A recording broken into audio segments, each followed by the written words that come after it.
Assalamualaikum warahmatullahi wabarakatuh. Selamat datang dan selamat bergabung kembali di channel ini. Terima kasih saya ucapkan pada sahabat semua yang telah berkenan mendukung channel ini dengan klik tombol subscribe, like, komen, dan share-nya. Kali ini mari kita bahas soal pretest PPG untuk guru bahasa Indonesia. Langsung saja ke soal nomor 1. Seorang penceramah berpidato di kampus dengan menggunakan bahasa Indonesia sebagai berikut. Dengan setting seperti ini kita kok tidak merasa enjoy karena kita ini diperlakukan seperti anak-anak yang bego. Pertanyaannya, peristiwa kebahasaan yang terjadi adalah A. Alih kode, B. Campur kode, C. Inferensi, atau D. Interferensi.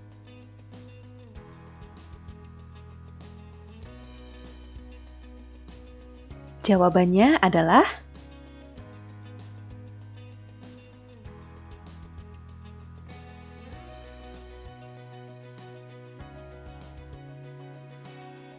ya, yang B, campur kode.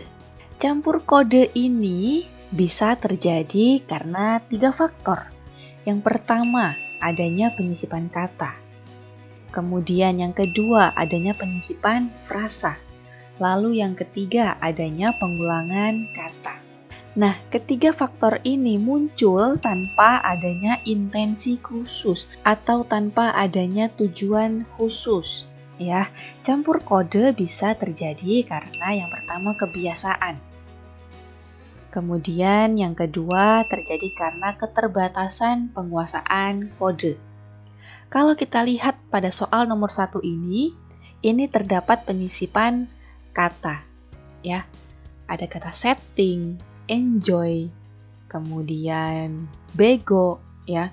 Ini terjadi penyisipan kata tanpa intensi khusus atau tanpa tujuan khusus. Ya, mungkin karena kebiasaan orang tersebut menyebutkan kata-kata seperti itu, ya. Atau mungkin bisa juga keterbatasan penguasaan kode bahasa, ya. Begitu. Sedangkan untuk alih kode ini ada 2 macam. Yang pertama alih kode antar bahasa. Misalnya bahasa Indonesia ke bahasa daerah atau bahasa asing. Kemudian yang kedua alih kode antar ragam bahasa. Misalnya bahasa Indonesia baku ke bahasa Indonesia tidak baku. Alih kode ini bisa disebabkan oleh beberapa faktor. Ya. Faktor yang pertama karena mitra tutur kita. Kemudian faktor yang kedua adalah pokok pembicaraan. Lalu faktor yang ketiga adalah maksud dan tujuan tutur. Nah, ketiga faktor inilah yang menjadi alih kode ini memiliki intensi khusus atau tujuan khusus. Misalnya, pada sebuah contoh antara penjual dan pembeli. Penjual mengatakan, ayamnya mas silakan. Pembeli kemudian mengatakan, iya. Penjual mengatakan, mau dipotong-potong. Pembeli menanyakan lagi, piro sih sekilo? Atau dalam bahasa Indonesia artinya berapa sih 1 kilo? Nah, si penjual ini menjawab, selawe mas, munda. Kalau dalam bahasa Indonesia artinya 25 mas, naik. Nah, pada contoh penjual dan pembeli ini ada alih kode, ya, karena ada intensi khusus yang disebabkan oleh mitra tutur, ya, disebabkan oleh faktor yang pertama ini. Awalnya si penjual menggunakan bahasa Indonesia ketika menawarkan barang dagangannya kepada si pembeli. Ya, ketika si pembeli ini kemudian merespon, lalu si penjual menanyakan lagi masih menggunakan bahasa Indonesia. Mau dipotong-potong? Nah, tapi ternyata si pembeli ini, si mitra tutur sang penjual ini, dia beralih menggunakan bahasa Jawa. Piro sih sekilo, atau dalam bahasa Indonesia artinya berapa sih 1 kilo? Nah, karena faktor mitra tutur yang menggunakan bahasa daerah, maka si penjual ini beralih kode yang juga menggunakan bahasa daerah seperti yang digunakan oleh si pembeli itu. Selawe mas, munda. Si penjual akhirnya pun menggunakan bahasa daerah juga. Jadi ini terjadi peristiwa alih kode antar bahasa, yaitu dari bahasa Indonesia ke bahasa daerah, yaitu bahasa Jawa. Kemudian untuk opsi D, interferensi. Interferensi ini apa? Interferensi adalah peristiwa penyimpangan dalam bahasa. Interferensi atau penyimpangan ini bisa terjadi pada tataran fonologi, kemudian bisa juga terjadi pada tataran morfologi dan tataran sintaksis. Pada tataran fonologi, interferensi atau penyimpangan yang terjadi ini berarti berupa perubahan fonem atau mungkin pengurangan fonem.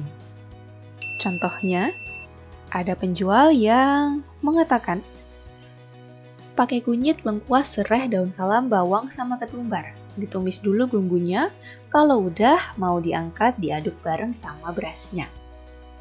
Nah, pada pernyataan ini terdapat interferensi dalam tataran fonologi, yaitu terjadi perubahan fonem, ya.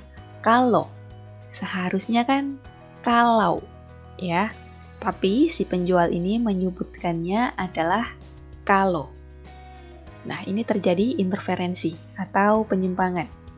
Kemudian untuk interferensi tataran morfologi, misalnya menggunakan awalan N, kemudian menggunakan akhiran in ataupun an. Contohnya untuk tataran morfologi, misalnya ada pembeli yang mengatakan, ya namanya juga nawar. Interferensinya di mana? Di sini, ya. Kata nawar.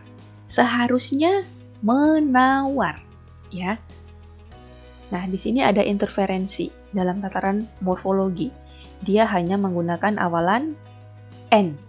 Lalu, untuk interferensi tataran sintaksis, misalnya terjadinya penggunaan kata sama sebagai dengan. Nah, ini sering sekali kita gunakan ya dalam percakapan sehari-hari.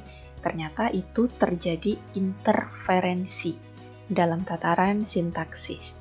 Contohnya, percakapan antara pembeli dan penjual. Pembeli mengatakan, kunyit sama kelapa mbak. Penjual kemudian bertanya, kelapanya utuh apa separuh?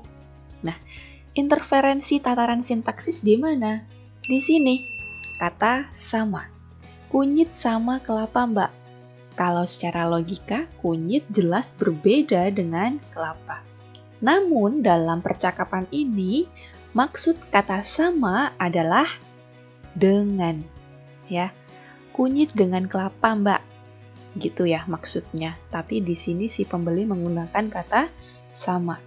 Ini sering sekali kita sebutkan, ya kan? Baik, itu dia alih kode, campur kode, dan interferensi. Lanjut ke soal nomor 2. Dalam bahasa Jawa bernama pari, dalam bahasa Indonesia digunakan nama padi dan rice dalam bahasa Inggris. Ciri tersebut mengindikasikan bahwa bahasa bersifat A. arbitrer, B. konvensional, C. produktif, atau D. dinamis.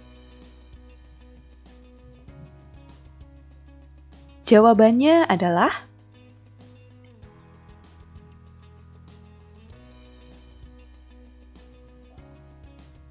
ya, A. arbitrer. Arbitrer ini adalah berarti bahasa memiliki sifat mana suka. Ya, mana suka. Ya, kalau dalam bahasa Jawa namanya pari, kalau dalam bahasa Indonesia padi, kalau dalam bahasa Inggris rice. Yaitu arbitrer, mana suka. Sedangkan untuk bahasa bersifat konvensional ini maksudnya adalah konvensi. Ya, atau kesepakatan ataupun perjanjian. Nah, bahasa bersifat konvensional ini artinya penggunaan lambang bunyi untuk suatu konsep tertentu berdasarkan kesepakatan antara masyarakat pemakai bahasa. Contohnya, sebuah bangunan yang berfungsi sebagai tempat tinggal yang secara arbitrer atau mana suka dilambangkan dengan bunyi rumah. Semua anggota masyarakat pemakai bahasa ini harus mematuhinya. Apabila ada yang melanggar konvensi ini dengan menggantinya dengan lambang bunyi yang berbeda, misalnya mahru, maka komunikasi akan terhambat. Nah, kita tinggal di Indonesia. Sebuah bangunan yang berfungsi sebagai tempat tinggal, kalau di Indonesia ini disebut rumah. Kalau kita menggunakan istilah yang berbeda, misalnya mahru, saya mau ke mahrumu besok. Nah, ini pasti akan terjadi keterhambatan komunikasi karena kesepakatan atau perjanjian masyarakat di lokasi tersebut sudah sepakat bahwa bangunan yang berfungsi sebagai tempat tinggal ini disebut rumah. Begitu. Kemudian untuk bahasa bersifat produktif ya, karena bahasa sebenarnya sebagai sistem dari unsur-unsur yang jumlahnya terbatas. Nah, karena dia ternyata produktif, ini dapat dipakai secara tidak terbatas oleh pemakainya. Contoh, dari fonem n, a, ek, i, kita dapat membentuk kata naik, kian, kina, ikan. Nah, ini produktif. Lalu untuk bahasa bersifat dinamis, ini maksudnya selalu mengikuti perubahan dan perkembangan zaman. Seiring dengan sifat bahasa tersebut, masyarakat pengguna bahasa selalu berupaya untuk mencari, menciptakan, memproduksi, dan membentuk kata-kata yang disesuaikan dengan kebutuhan. Contohnya, era sekarang, sering ya dengar kata salfok. Dalam contoh ini, kalimatnya salfok sama dramanya nih, misalnya. Nah, kata salfok ini muncul seiring berjalannya waktu. Zaman dulu nggak ada ya yang menyebutkan kata salfok ini atau salah fokus. Nah, ini baru muncul baru-baru ini. Ya, itu dia mengapa bahasa bersifat dinamis. Lanjut ke soal nomor 3. Perhatikan kalimat berikut. Kalimat A, saudara kita yang bekerja di Malaysia membanting tulang siang malam. Kalimat B, dia bersaudara pejabat tinggi di daerah pedalaman. Pertanyaannya, baik, pernyataan yang sesuai untuk peristiwa kalimat A dan B ini adalah A. Kalimat A telah mengalami perubahan makna peyoratif. B. Kalimat B telah mengalami perubahan makna asosiatif. C. Kalimat A telah mengalami perubahan makna perluasan. D. Kalimat B telah mengalami perubahan makna penyempitan. Jawabannya adalah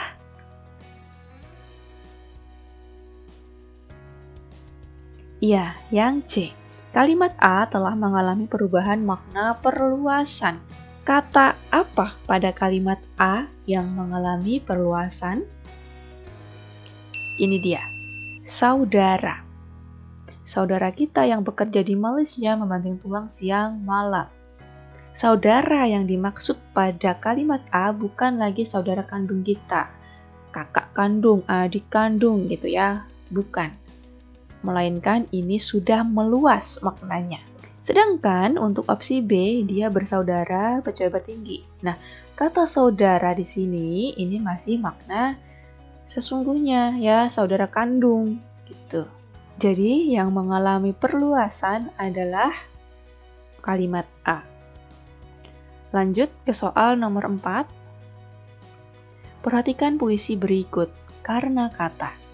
Karena tak dapat kutemukan kata yang paling sepi, kutelantarkan hati sendiri.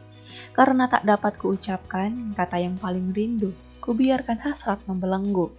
Karena tak dapat kuungkapkan kata yang paling cinta, kupasrahkan saja dalam doa. karya Sapardi Djoko Damono. Pertanyaannya, yang bukan termasuk ciri puisi tersebut adalah A. Bersajak ABB, B. Asonansi dan aliterasi, C. Setiap bait terdiri atas 3 baris, D. Semua baris dimulai dari huruf K. Jawabannya adalah ya, yang B, yang bukan termasuk ciri puisi di samping ini. Bersajak ABB, benar ya? Ini bersajak ABB. Setiap bait terdiri atas 3 baris, benar? Ini benar-benar terdiri atas 3 baris. Semua baris dimulai dari huruf K. Ya, ini semuanya diawali dengan huruf K. Maka yang bukan termasuk ciri puisi di samping adalah asonansi dan aliterasi. Sebenarnya apa itu asonansi dan aliterasi? Asonansi ini adalah pengulangan vokal dalam satu baris. Contohnya, aku akan bawakan awan. Ada vokal yang diulang dalam satu baris ini, yaitu vokal A. Lalu, aliterasi adalah pengulangan konsonan dalam satu baris. Contohnya, gadis manis iseng sendiri. Ada pengulangan konsonan S, ya, di sini. Gadis manis iseng sendiri. Kemudian, kalau kita perhatikan di bagian ini, ada frasa yang diulang karena tak dapat, kata yang paling, karena tak dapat, kata yang paling, diulang lagi. Ya, ini berarti puisi ini juga mengandung ciri repetisi. Begitu ya. Kita lanjut ke soal nomor 5. Kata berimbuhan pean yang bermakna hasil perbuatan terdapat pada kalimat A. Pemalsuan surat-surat penting itu telah terbongkar. B. Hampir 1 tahun penglihatanku terganggu. C. Pendidikan merupakan tanggung jawab bersama. D. Usaha rakyat di pedesaan untuk saat ini cukup menjanjikan. Jawabannya adalah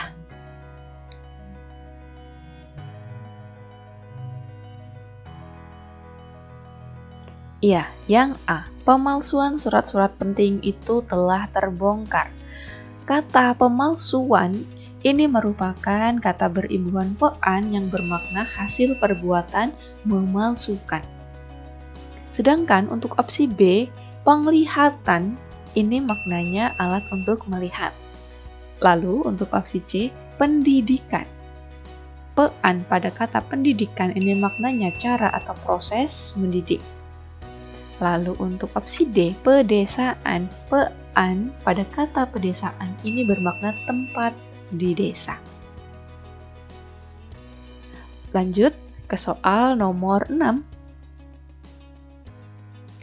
Kalimat manakah yang penulisannya mengikuti ejaan yang benar? A. Buku yang berjudul Panduan Belajar terbit dalam 2 versi. B. Pemerintah membentuk Satgas Anti Pungli. C. Hanya Tuhan yang Maha Sempurna yang menyelamatkan kita. Atau D. Bus antar kota dilarang masuk wilayah kota Surabaya. Jawabannya adalah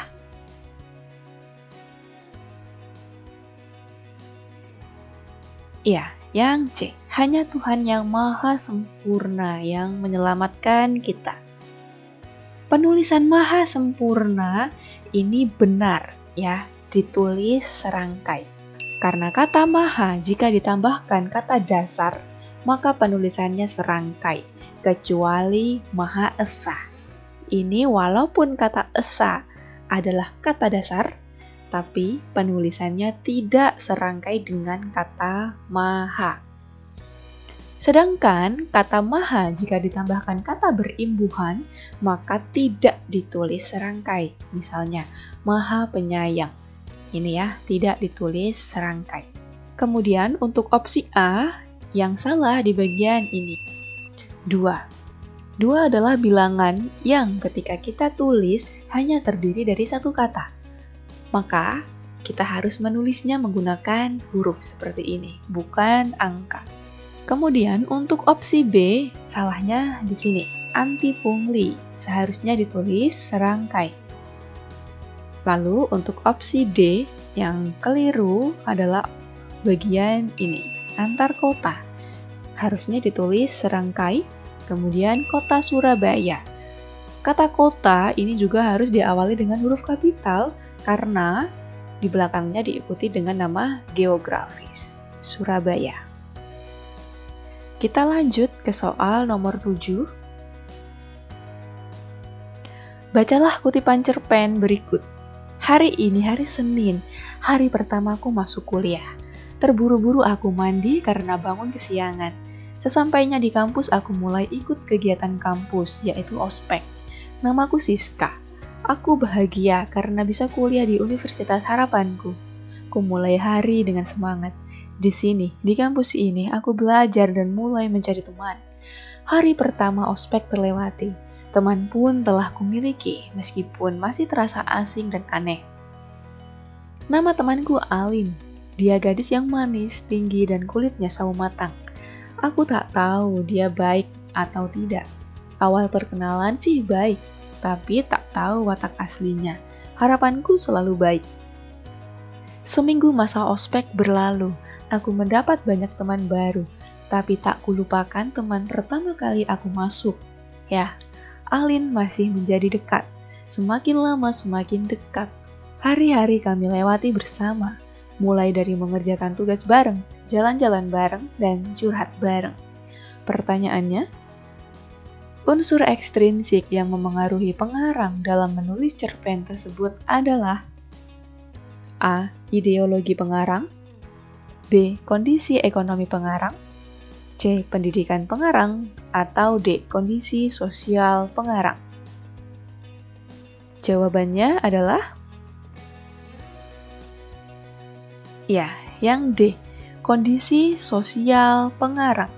Mengapa sosial? Karena dalam kutipan cerpen ini yang dibahas adalah pertemanan si tokoh aku.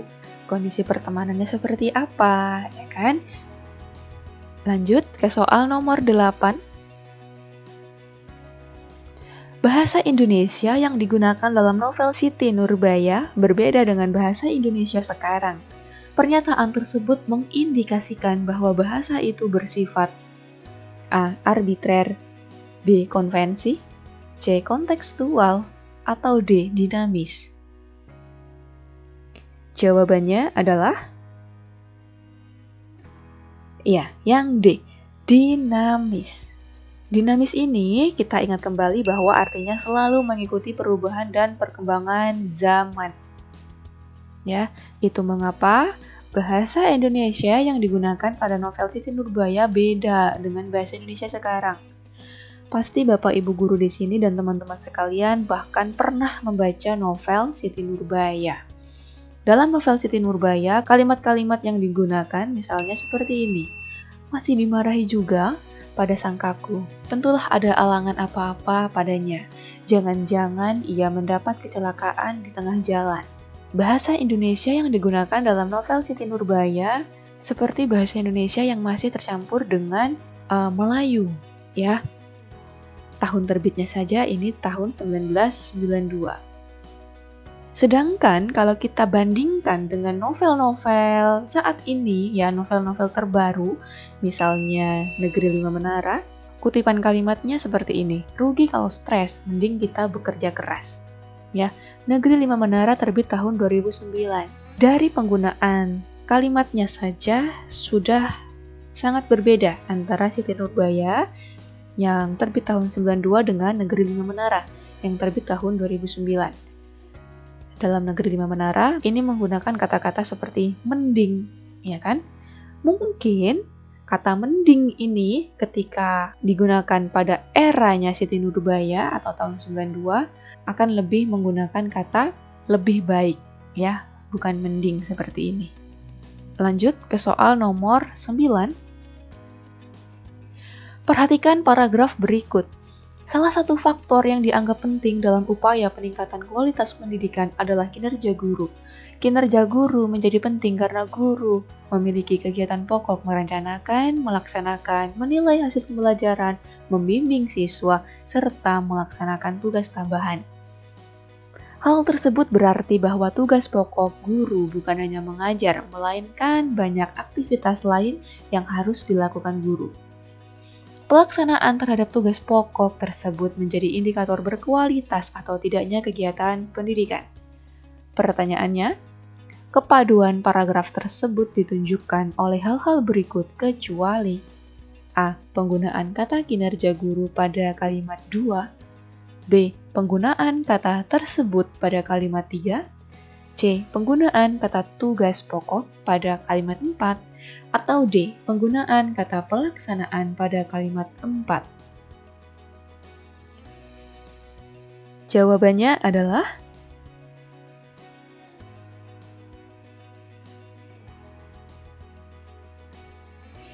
ya, yang D. Kepaduan paragraf di atas ini ditunjukkan oleh hal-hal kecuali delta, penggunaan kata pelaksanaan pada kalimat 4. Sedangkan untuk opsi A, frasa kinerja guru, ini membuat antar kalimat tersebut kohesif, ya, bagian ini, kinerja guru. Ini berarti mengulang frasa yang digunakan pada kalimat 1. Maka antara kalimat 1 ke 2 ini kohesif atau padu dari segi bentuk dan bahkan padu juga dari segi makna atau koheren. Kemudian untuk opsi B, penggunaan kata tersebut pada kalimat 3, bagian ini. Kata tersebut ini berarti penunjukan, ya. Menunjuk kemana? Menunjuk ke kalimat sebelumnya. Nah, kata tersebut ini merupakan penanda bahwa kalimat ini kohesif, ya, dengan kalimat sebelumnya. Kemudian, untuk opsi C, penggunaan frasa ini, ya, tugas pokok, bagian ini juga membuat kalimat 4 dengan kalimat sebelumnya juga kohesif dari segi bentuk.